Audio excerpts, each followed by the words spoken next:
Hello, everybody. Welcome to our Passion Impact informational interview. And today is Wednesday, the 29th. And yeah. Oh, sorry.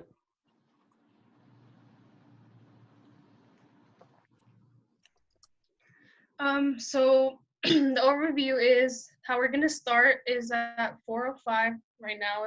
We're gonna do the overview. 4:10, we're gonna do the interview and then student questions. 4:40, wrap up and reflection, and then at 4:45 we are gonna end the call. And then the goal for this is for everybody to ask a question because I know y'all are interested in this. So please ask a question and put it on the Zoom group chat. Yeah. All right. Okay. So thank you for our past sponsors. And it's great for you to just try to help out because the whole Corona situation and just try to spread the word. And yeah. All right, in terms of meeting expectations, this is just to make sure that y'all are safe and we have a really great space here. We show gratitude and respect for all of those in the video chat. Doesn't matter where in the world you are, we're going to show respect to you. You are all muted, so if you do have a question, which again, like Danya said, goal is to have everybody ask at least one question, go ahead and raise your hand. And the way that you do this, you look at the bottom of your screen where it says participants, go ahead and click that, and then click that raise the hand button. So practice that right now. Make sure that we all know that you know how to raise your hand, so that you will be using that.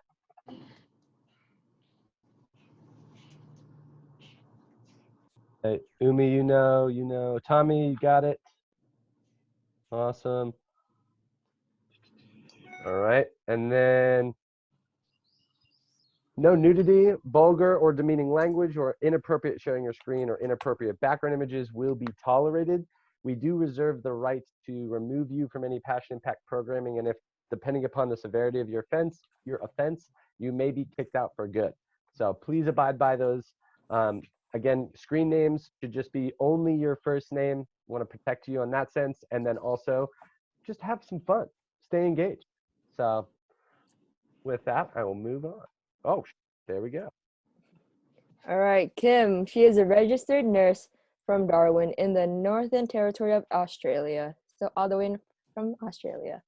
And for the last 6 years, she has been working in the emergency and trauma center here in Darwin, and is currently studying her master's degree in emergency nursing. She kayaks, hangs out with her Australian cattle dog Zuli, and teaches swing dancing. Yeah, so here we have Marcus. So he went to Boston University for his bachelor's degree, Columbia University for his master's in public health, and UT Southwestern for his MD. Currently, internal medicine resident at Dell Seton Medical Center at the University of Texas at Austin. He focuses on teaching, research, and health communication. As a native Austinite, he enjoys video games, television, live music, and iced coffee. All right. Okay. Thank you guys for coming. It's really nice to have you out here, all the way from Australia to just over here in America. And so tell us something about yourself, something that we may have missed, and share your pronouns. That would be great. Let's start with Marcos. Hi, I'm Marcos, and that's, you can feel free to just call me that for the purposes of this. My pronouns are he and him, and I guess something about me. So I grew up here in Austin. I actually went to high school with, your leader right now. So it's really fun to have traveled, learned so much all over the country, and now being able to practice medicine here back in Austin. So you really can come home.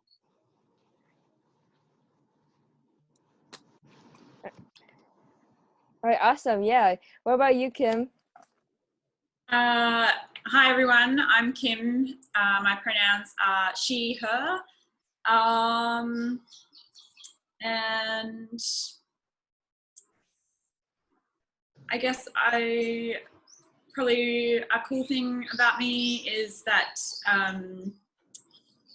my mum grew up on an Aboriginal community, which is kind of like an equivalent to, I guess, an Indian reserve in America, maybe. And so I travel often back to the community and have really close ties with Indigenous people here in the Northern Territory. So that's really special.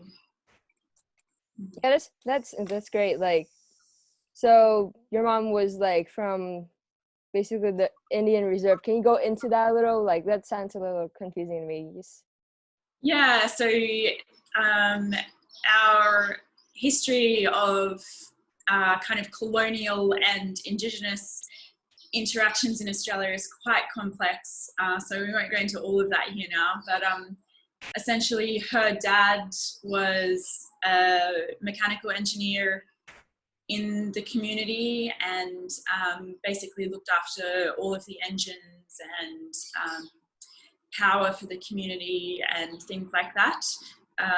So she kind of grew up there with her family. Yeah. Yeah, that sounds great. Yeah, like, I don't know, just like being from Australia, it's probably like different from America. So it's really interesting being able to talk to you from all the way from here. And Marcos, for you, it's really cool that you went to school with Stefan. Like, I mean, he probably must have been a troublemaker, I can say. But yeah, so like, I know that both of you have different kind of jobs and just you're two different. You're a nurse, Kim, and and Marcos, you're a doctor.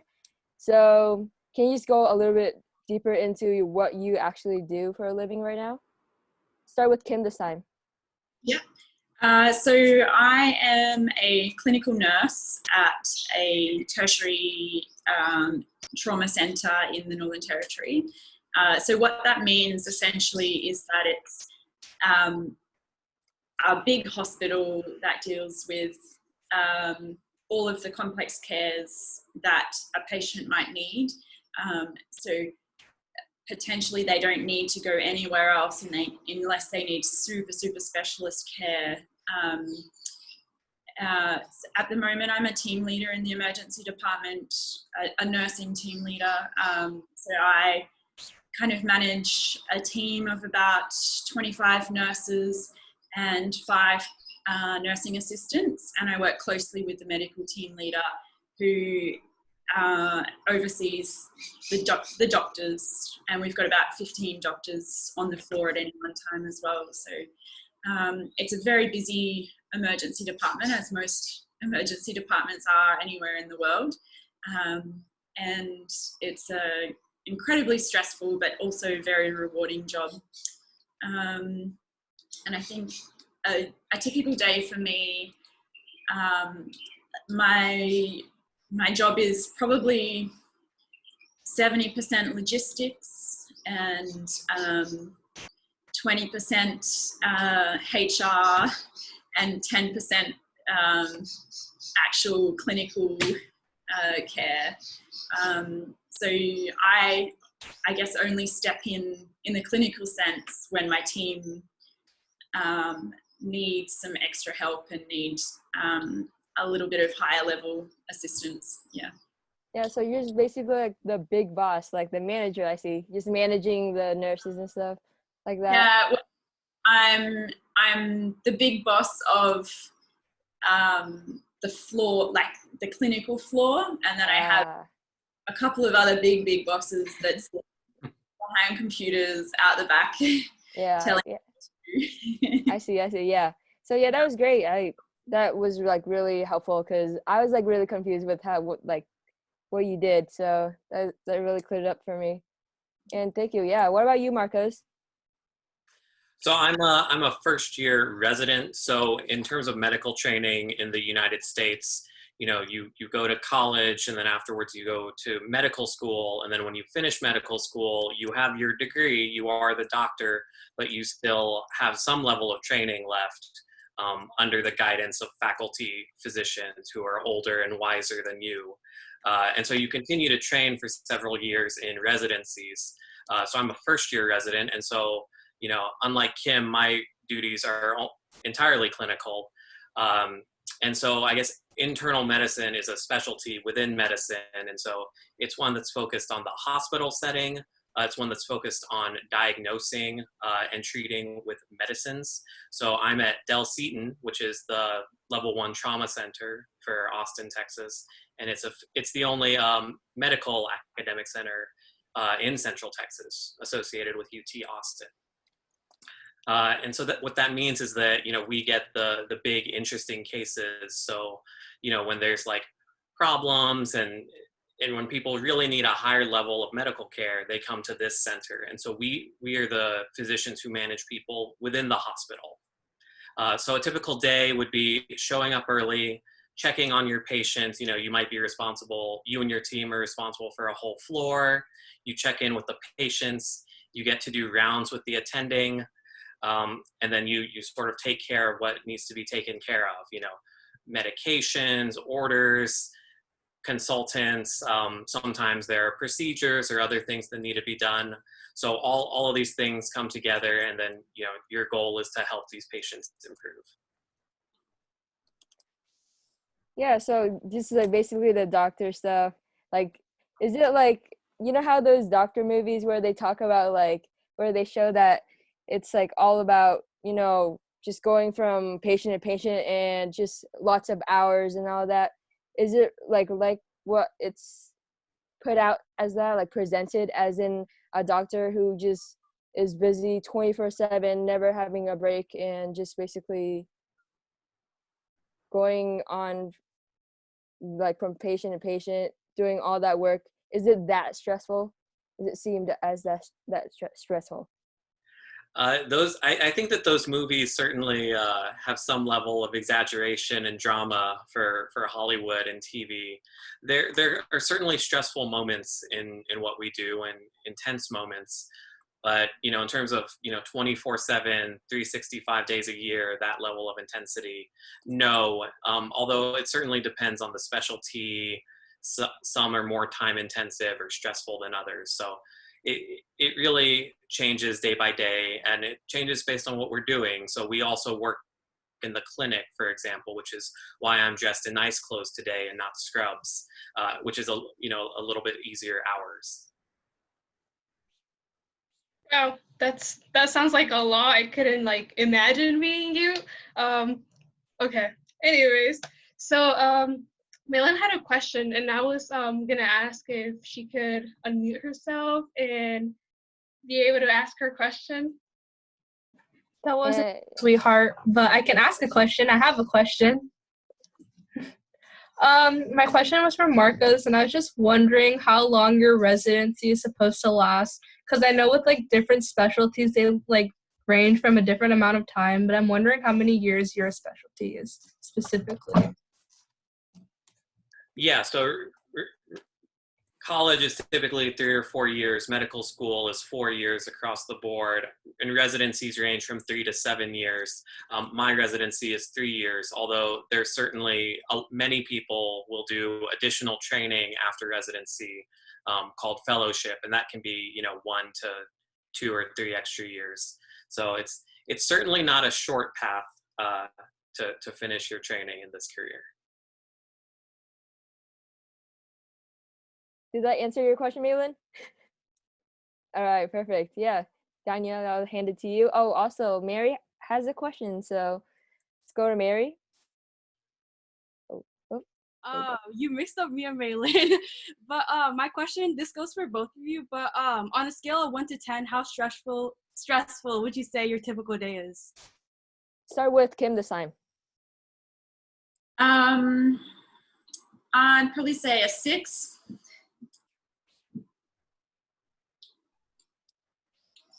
I'd probably say a 6 too, and I think Kim and I both probably have ranges in there where some days are maybe more like 10 and some days are more. Just talking about stress, like, what are some ways you cope with it? Like, especially now that we're like, if you're in quarantine or not. Are you guys in quarantine over in Australia? We We don't necessarily call it quarantine exactly. Just a quick rundown of how it's working in Australia, I guess, is that our borders are closed to international travel for non-residents of Australia, and then our states also have travel restrictions. So the Northern Territory has quite strict travel restrictions at the moment because we have a very vulnerable population, a lot of people up here with complex medical conditions and living in very cramped living conditions, so communicable diseases spread very rapidly. So the Northern Territory has essentially locked its borders from any Australians travelling to the Northern Territory who don't live here or aren't essential services like medical or police.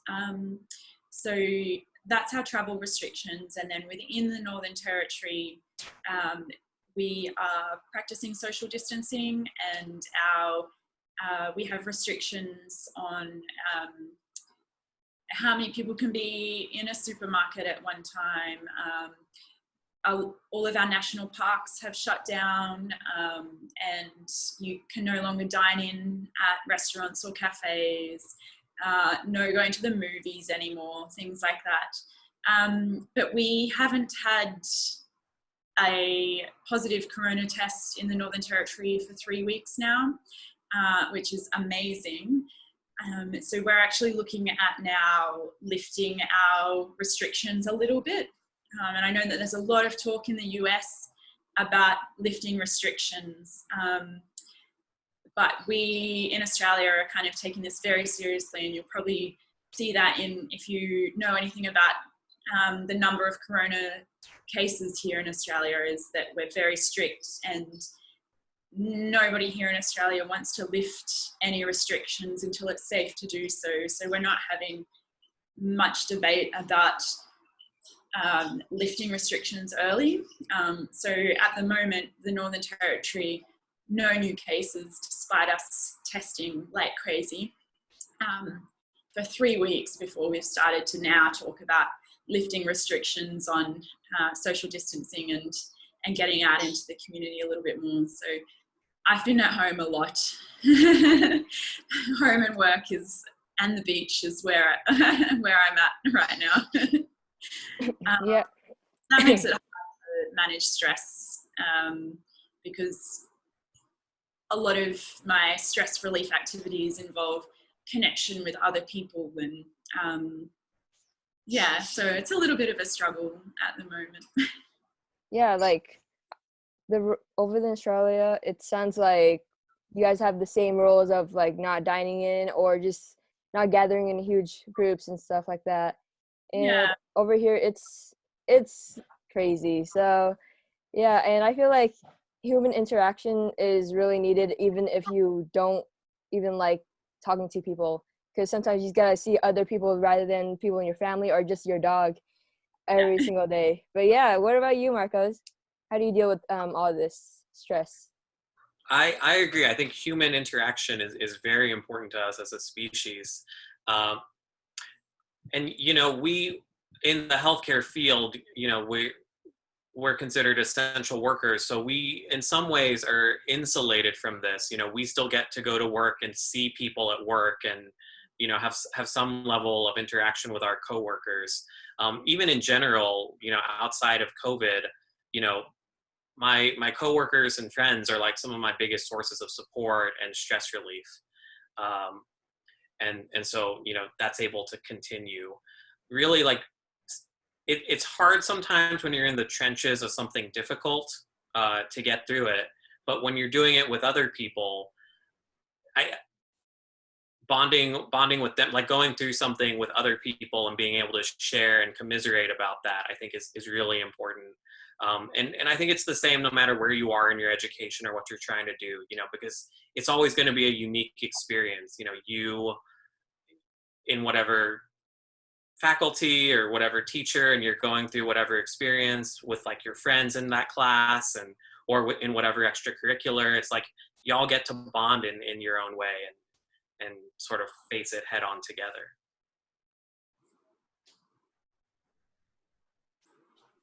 You know, I do want to jump in real quick. I know that Kim, you talked about how it's been 3 weeks since you've had a COVID case.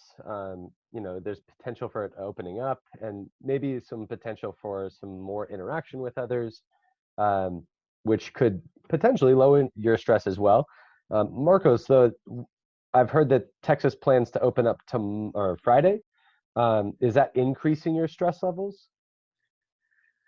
Well, it's not a complete opening up.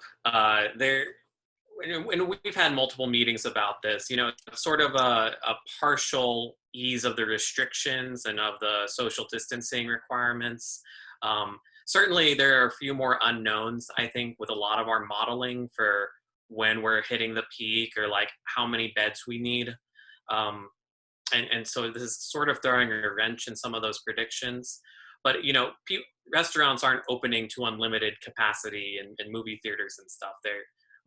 A lot of them are not reopening, and then the ones that are only going to like 25%. So it's hard to say right now what the outcomes will be. That's totally fair. I'm going to send it back to Kayla or Danya. Danya, I'll send it to you. Oh, Danya's okay. There you go. Yeah, going back to medicine, I know this COVID thing is like really stressful, but like, so, okay, what is like in your job, what is rewarding or frustrating about your job, and how do you get around that?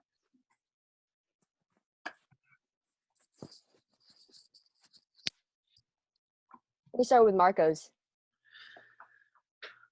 I think one thing that's frustrating, that's a good question.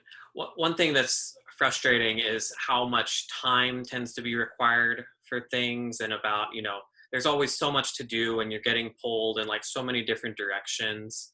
But then on the flip side of it, you know, when you find the time to like stop and slow down, and sometimes it's handing off your pager to your co-intern while you sort of maybe have a tough conversation with a patient, just a one-on-one conversation or something that sort of brings you back to reality.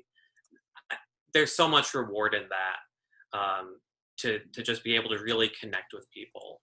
So certainly, you know, in the day-to-day, you get kind of lost in the details, but every day, you know, there's one part where you get to take a step back and appreciate like why you signed up for this or why you're doing what you're doing. Yeah, that's great. We can go with Kim. Yeah, I think Marcos really hit the nail on the head with that. Definitely the most frustrating thing is having 101 things to do in any 1 minute of the day. And the telephone never stops ringing, and there's always somebody that needs something. And it's definitely rewarding being able to hand that off to somebody else for 5 minutes just to get a break from that ringing telephone. And I think probably the most rewarding thing in my job, especially in the role that I do now, is being able to make my co-workers feel like they're working in a safe environment and that we're looking after them and their mental health. And then also being able to make the patients within my department feel welcome and feel supported and feel like they have the information that they need to carry on their journey within our hospital. I think that sometimes an emergency department is a really, really busy place, and all of the nurses and doctors have a million tasks that they need to do, and sometimes they don't give the time that they need to give to some of the patients so that the patients understand why they're here and how long it's going to take. And sometimes it just takes a minute out of your day to just sit with a patient and explain the process. And that's my job, to be able to do that if a patient is concerned. And I think that that's really rewarding. they're kind of brighten in the face, and I feel a lot more comfortable just when everything's been explained properly to them, and I think that's really rewarding. Yeah, I can see that. Although we do, face so many negativity, or we see like everything looks so negative. Okay, I might just ask again. Sorry if I keep making this negative, but is there like a specific season of the year that's like the toughest for you when it comes to working? Yeah, I think the flu season, Marcos might be able to relate with this, but in a normal year, influenza will come in a season, and I think that usually puts a lot of pressure on health systems right across Australia, and I would imagine it would be the same in the US.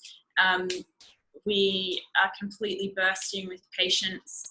The emergency departments are completely full of patients, and they've got people waiting out the door, waiting to see a doctor. And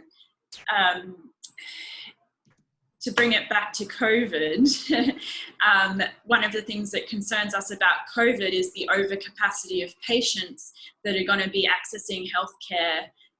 And we just don't have the room or the medical or nursing professionals to see everybody. And that happens every year with influenza to a certain extent, but this COVID is just 10 times worse. So I think the influenza season is probably the most stressful time for me. I would agree, outside of COVID and this very unique situation, the majority of the difficult times are during the flu season. It's also maybe a little bit more complex just with all of the holidays we have too. So staffing can become an issue as well. And so we're dealing with an influx of patients, and, maybe not every specialist around, not every place filled. Trying to call offices doesn't always work, but thankfully our flu season is every season has its positives and benefits. For example, yeah, and we thankfully we start hospital new year, when new medical students come on, when new interns start, when new attendings start. For us is July 1st, so it's thankfully on the opposite end of that. That's a super smart way to structure it. I want to take a step back here. We've talked a lot about what you do right now, kind of what's happening now. I want to rewind to high school. A lot of the students here in the room are in high school, and maybe thinking about being where you're at is a little far away. Marcos, I knew you in high school. Like, I knew that you said, like, yeah, I'm going to be a doctor one day. And like, I believed you, but it takes a long time to get there. So I'm curious, like, the mental stamina, the perseverance, what does it take to go from high school all the way? What does that look like? That's a good question. I mean, this field by definition is delayed gratification. You're not going to get there in a day or a year or even a couple of years. Like this, it takes a very long time. I think one thing that makes someone successful is being able to recognize their own like little victories and internal victories, right? So in high school, you're studying for AP chemistry or biology or whatever, and like you make a good grade on that test, that's, at the end of the day, that has to be enough for you, right? Where you're thinking like, this is going to help me with, this SAT prep or with this thing, and then it'll help me do well in college. And then in college, my work in my classes will help prepare me for my MCAT, which, doing well on that is the groundwork for everything that we do in medicine. All of the basic biology and chemistry that you learn and are learning right now forms the basis for the medical treatments that we give. So realizing that everything is like one little step of a pyramid, and the foundation has to be there, and then the next step has to be there. there's a reason that this path of training is so long. There is so much to know from it. And so sort of recognizing that like each part has its own role to play, I think is really important. And you know, it's a marathon. I'll be honest, it's a marathon. It's not a sprint. So if you work super aggressively, you tell people, I'm not going to help out. I'm just going to think about me. I'm not going to go, you know, hang out with my friends. I'm just going to focus on, you know, this, on the SAT, on the PSAT. Like, you're going to burn out. You're not going to last the entire course of this marathon. So you have to balance, you know, your academic expectations, which are real and which, you know, need to have some priority, with, you know, your own personal, like, what brings you fulfillment? Like, what do you want to do outside of medicine, outside of academics, for the next several years of your life? Yeah, I love that quote. Is a marathon not a sprint? That's a good one to use. But Stefan, you wanted to say something? I was just going to say, yeah, it seems like it's very much a balance, and kind of constantly possibly having to check in with yourself. I'm curious how Kim feels about that. Yeah, I think when I was in high school, I was a bit of a lost soul. I didn't know what I wanted to be when I grow up. But I think I understood the importance of, especially when you don't know exactly the path that you want to take, you have to really focus on the subjects that interest you, and just doing well overall, so that none of your avenues are closed, so that in a year or two, when you decide, oh, maybe I want to go in this direction, you've got the grades to pursue that career or that study, and you've got a foundation knowledge also that's going to make it easier once you hit university or college, I think you guys call it over there. So I think it's really important, definitely, to find that balance in high school, in university, in your work life, because you can definitely socialize too much with your friends and let your schoolwork down. And I think that's a risk that everybody takes, especially once they hit university and they're an adult and they have a bit more freedom.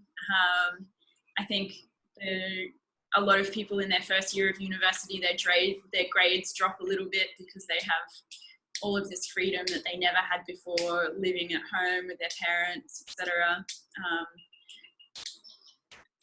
So I think finding that balance, being able to relieve your stress that comes with intense study, is hard sometimes. Yeah, just what I'm getting from you is just like, it feels like it's like high school students. We have to balance our school life with our, you know, having fun and all that.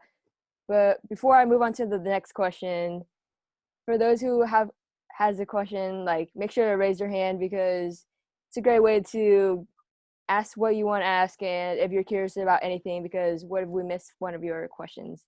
And yeah, so just taking and talking about direction and path, like, what made you guys want to become a doctor? What made you decide to take go towards the direction of being in the health industry? Let's start with Marcos. Grey's Anatomy.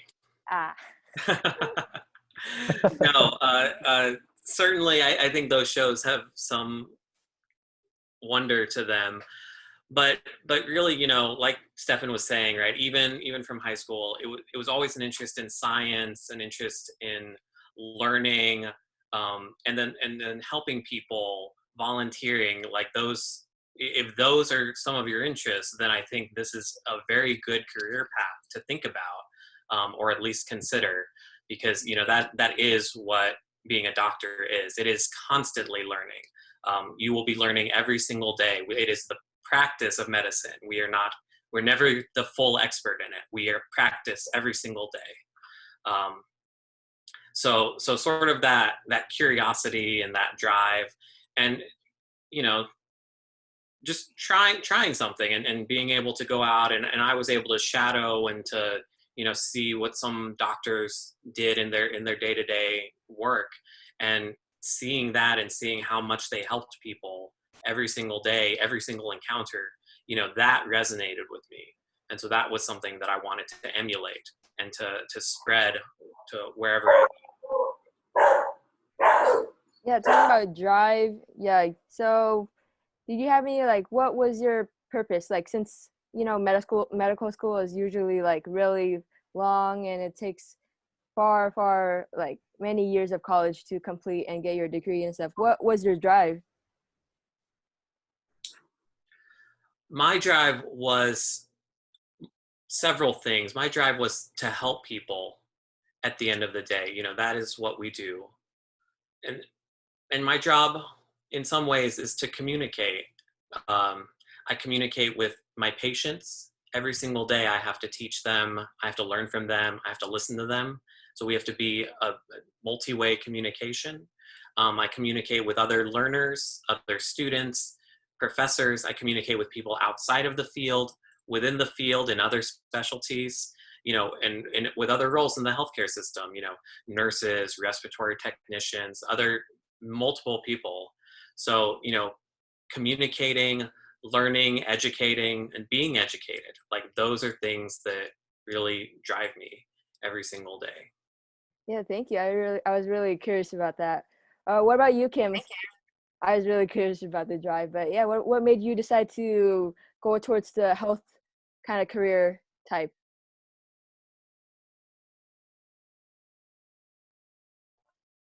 Oh, let me unmute you. Oh, Sorry. There you go. I had to put myself on mute because my dogs are back now and they've started barking.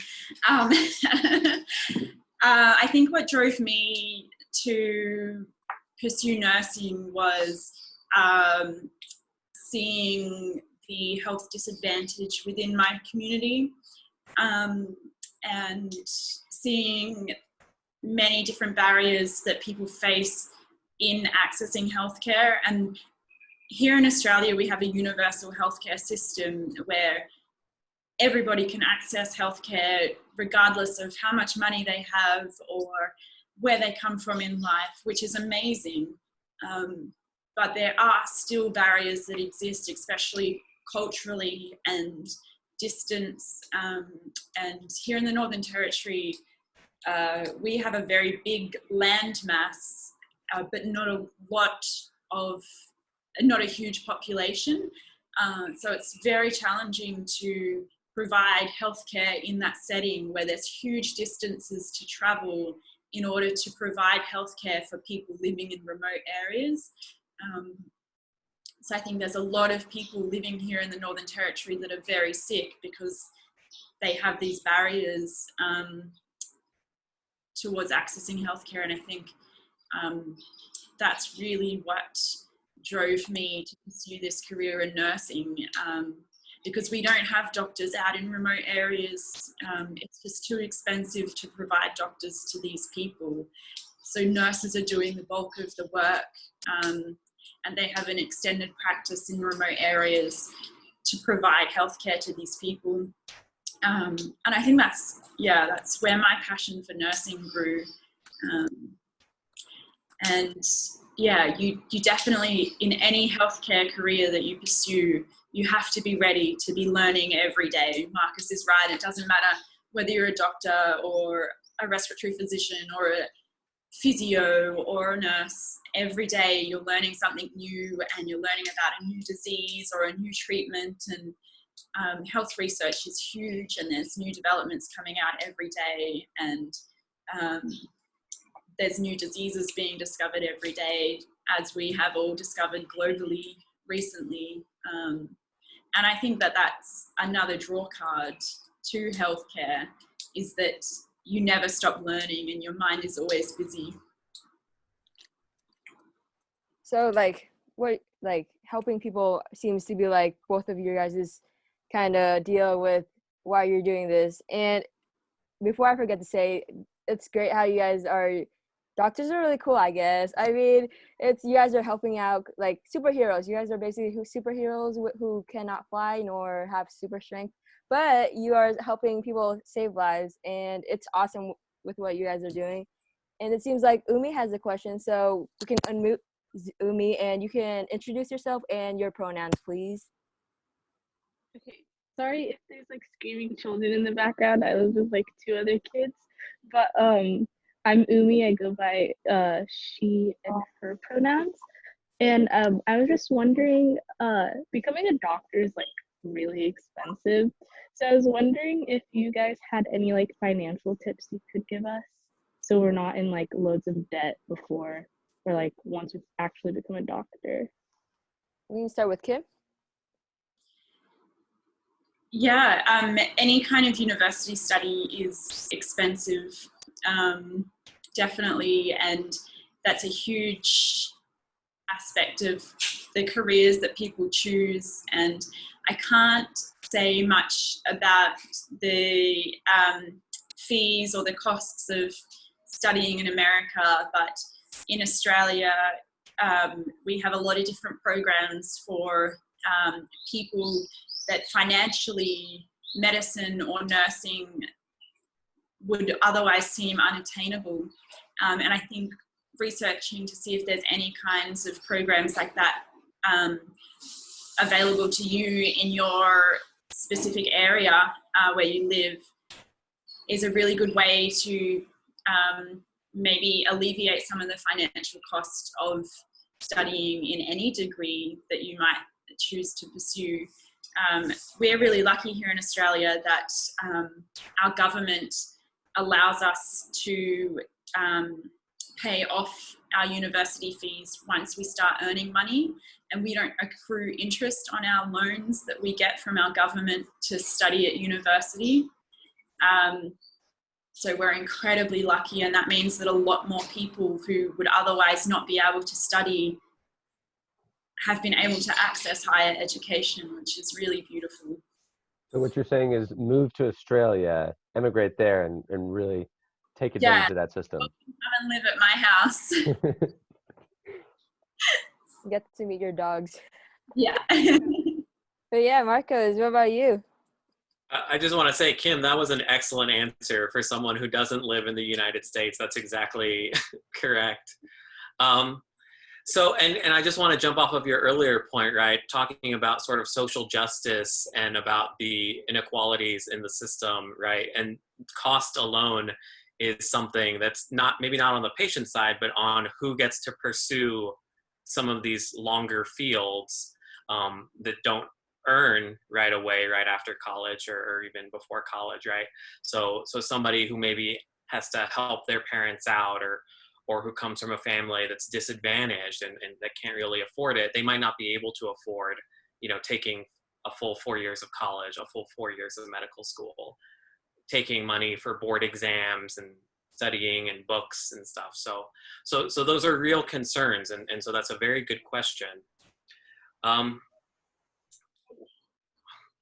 This is going to be I don't know what the phrase is. This isn't going to be a normal answer.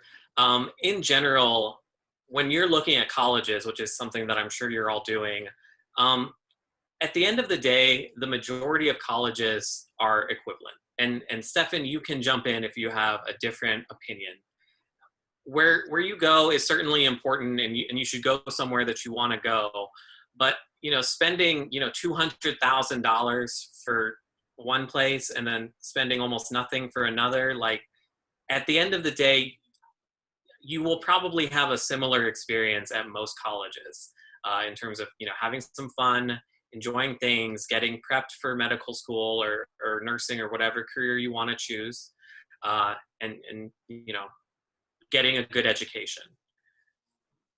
And honestly, for medicine, for medical schools as well, it's very much the same thing. Like medical schools are so standardized that the majority of them provide basically an equivalent education in terms of what you learn. So really thinking about like how to keep your own costs down is like looking at tuition and like what you can do on that end. I'm not saying to like give up your dream school to go to a very, very cheap school. But I think there are things to think about in terms of, what do we really need out of a large cost of education? And besides that, Kim is right that there are programs in place both to help apply for medical school. There are summer programs that pay you, actually. One is the Summer Health Professions Program. You can just Google that, and that's between your freshman and sophomore year, between your sophomore and junior year. That will pay you to get to do a sort of summer medical experience. That was one thing that I did. And so just sort of looking for these experiences and looking for where you can cut costs down. I'm not going to lie though, like it is a lot of money, and unfortunately your earning doesn't start for a long time. And even once you do start earning, it is not quite at the level that you would expect until many years later in your training. Thank you both for that answer. And we're getting pretty close to wrapping up our interview. So I want us to all pretend like we just walked into an elevator with you. It's basically the same thing. We're as far away from our computer screen without, infecting each other with potential COVID. Hopefully no one has it. That's just fingers crossed here. What I'm getting at is that we're looking for an elevator pitch. All right. We're looking for your job, your healthcare industry. You got about 30 seconds to go from the bottom floor to your level of this building. Give us your pitch as to why we should follow suit in your profession. So take about 5 seconds to think about it. The doors are still closing. Kim, we're going to start with you. I think that pursuing a career in health enables you to provide the greatest level of good with the smallest amount of effort on your part towards your community and your patients. And I think that's the most rewarding thing is, people are talking about us like we're superheroes at the moment, but it's really just, it's not true. This is what we do every day. And we've been training for 7 or 8 years to provide the care that we are providing. And it's nothing above or beyond what we do every day. And I think that it's just such a rewarding feeling to be able to provide that service. Thank you. Your hero is staying at home. Thank you, Kim. You can get off of the elevator. We really appreciated your elevator ride. Marcos, over to you. You've stepped on the elevator. We're going to go back down. So like Kim said, this is, in my mind, the most rewarding field you can do. You get so much appreciation from people, even before all of this COVID. Like you really get to make a difference in people's lives. You literally will change lives, and there really is no better feeling than that at the end of the day. And it is hard work. It is a lot of sacrifice, and it can be a struggle at times. But when all of it comes together and you get to really help someone in a meaningful way, all of that, it's worth it at the end of the day. Awesome. And the door is open. Thank you very much. What we're going to do is we're going to share the screen now. For those of us all in this chat, please answer these questions in the little chat box. You can do it one at a time and send them out. We're just going to read off some of the answers. What did you learn from this interview that you're excited about? And how can you use this information moving forward as a stepping stone? Also, if you can think of ways that we as Passion Impact can improve your experience, please let us know. I want to give a hands up for Kayla and Danya. Danya's first time helping facilitate, so way to go. Kayla, way to go on coming back. So as you send over some of those chats, I'll start reading some of them off, and then also looking to hear potential Well, what was it, Kayla? There's something else we're looking to hear. So if you are interested in, oh no, I forgot the joke. Ah. Okay, so while students are sharing their thoughts, we would like to have the professionals share their joke. If you have one and if it's appropriate, of course. I'll start just so that we don't have to go to Stefan's jokes. And stop me if you've heard this one before. Why did the umbrella go to the doctor? I don't know. Because it was feeling under the weather. That was a knee slapper. That was so good. Yeah. Mine is, people often ask me, does an apple a day really keep the doctor away? And I just like to tell them, only if you aim it well enough. Wow, that was great. That's a good one. That's a good one. Oh, well, thank you for that. And again, if you have any answers, please go ahead and type those in here. Mary says, I learned that going into the medical field should be a marathon, not a sprint. My favorite quote. Yeah. And also that no one is ever fully an expert because every day you learn something new. Absolutely.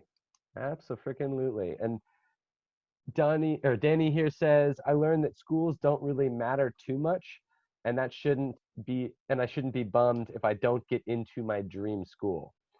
Absolutely. I mean, it'd be nice to, but also considering that financial obligation with it, that's a huge, huge burden. Stephanie says healthcare can be a sacrifice, but it will always be rewarding to be able to help people. No, it's a great motivation since there's always a need for more healthcare workers. Always, always, always a need. And I think we're seeing that now and on all the inequities that exist across the world. There are a lot of other questions that I have, and I'm sure other students have.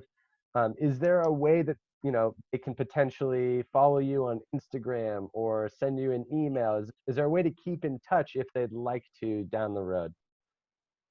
No pressure to our professionals, though.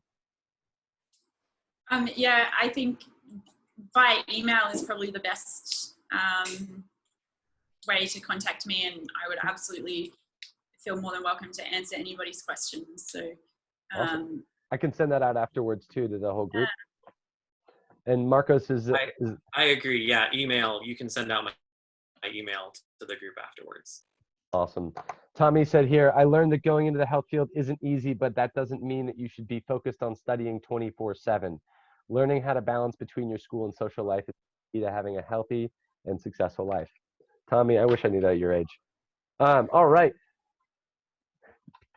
Just a few things coming up. Every Monday, if you speak another language or you know how to write another language, we would love to have you come out and help us promote some of the other Passion Impact events so that parents understand what's going on. So Danya has been represented in a lot of that translation. Thanks, Danya, for translating into Spanish. All the May informational interviews are up on the website in English and Spanish because of her. Article discussions on Tuesdays from 12 to 1 p.m. That is Pacific Standard Time, not in Australia, not in Texas. Workouts from 12 to 1 with Kayla and Christina. If you feel like getting sore, I highly encourage you to go to those. Next Monday is our first interview for May. It is going to be with Chrissy Wood and Dr. Emilio Jimenez, process and transportation engineers. One is at Nike, one is at a company that you probably haven't heard of because he designs buses and 18-wheelers. So if you're interested in that or know someone is, please sign up. There's one spot left on the Connectors communication team if you're interested in newsletters, social media, all that kind of good stuff. And then, of course, on Fridays, games with Mary and Alan. We've had some pretty fun times. Last thing, if you are interested in more of these informational interviews, we want to know what other careers you might be excited about. So if you have not yet filled out this survey, here at the bottom, passionimpact.org/student-career-survey. Fill it out before May 10th, and you have a chance to win one of 3 gift cards, and you can choose between Grubhub, Dutch Bros, or Netflix, or even a Passion Impact shirt if you'd like. So with that, I'm going to figure out how to unmute everybody because that's an important thing. Usually we have someone else. Don't end the meeting. This is embarrassing. Stop share and unmute all. Let's give a yippee and a hoot and holler for our professional interview. Ooh, yeah. Yay! Thank you so much for coming out. We really appreciate your time. You gave me an excuse to look like a doctor.